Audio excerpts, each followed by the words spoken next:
What led Macbeth, general of the king's army and Thane of Glamis, into becoming the Thane of Cawdor and such a sinful man to the throne? This all unveils in Shakespeare's well-known play Macbeth, which is set within the Jacobean era in Scotland and retraces the tragedy of the death of Macbeth from the beginning. This transition begins with the three witches in Act 1, Scene 1, where we are first introduced to the witches speaking amongst each other. As we all know, witches are generally portrayed as wicked, sinister, vicious, and malicious entities, which are feared for their so-called supernatural powers as well as their intentions of wrongdoings. Viewers first acknowledge the witch's unique way of speaking, as well as Macbeth's speech context in iambic pentameter.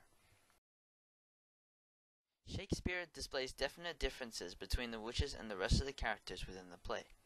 This method erects suspense, anxiety, and wickedness into the play.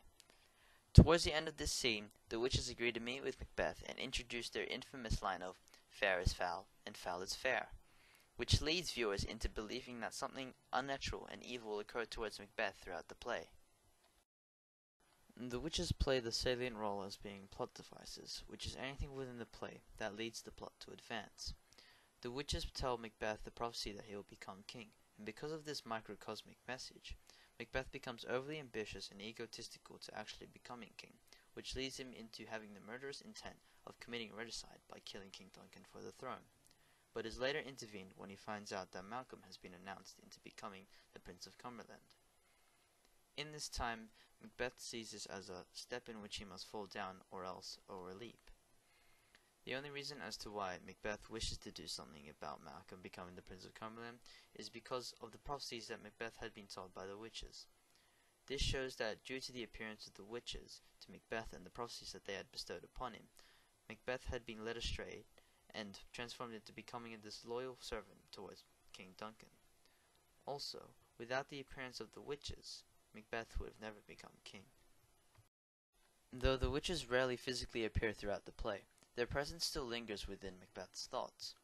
This is shown when Macbeth says, "I think not of them," while speaking with Banquo, then later says, "Yet we can entreat an hour to serve. We would spend it in some words upon that business."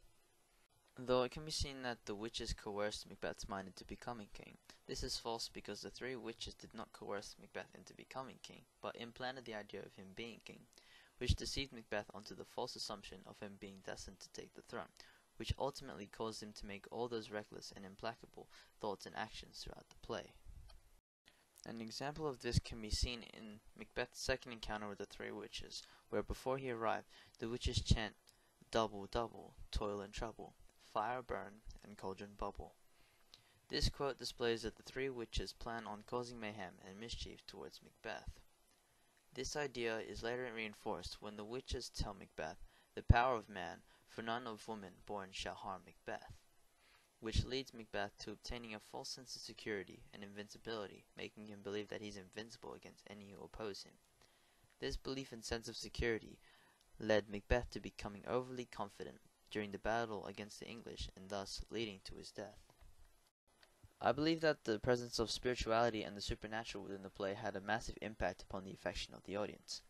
This is because during the time period the play was set in, which is the Jacobean era, there was the present belief of witchcraft and the existence of supernatural and spiritual entities in which they feared greatly, and would probably react to the three witches in Macbeth by either attacking them or fleeing from them.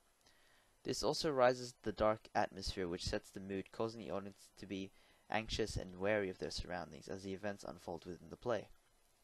What I believe Shakespeare aimed to teach his 16th century audience through the three witches within the Macbeth play was that being overly ambitious can lead you to becoming astray from your current path and lead you towards a more sinful and vicious pathway which you must never take, as well as you should never trust the words of a stranger. In relation to the dangers of the supernatural, Shakespeare may have aimed to teach his 16th century audience that you must never mess around with the supernatural, or else the supernatural could mess around with you.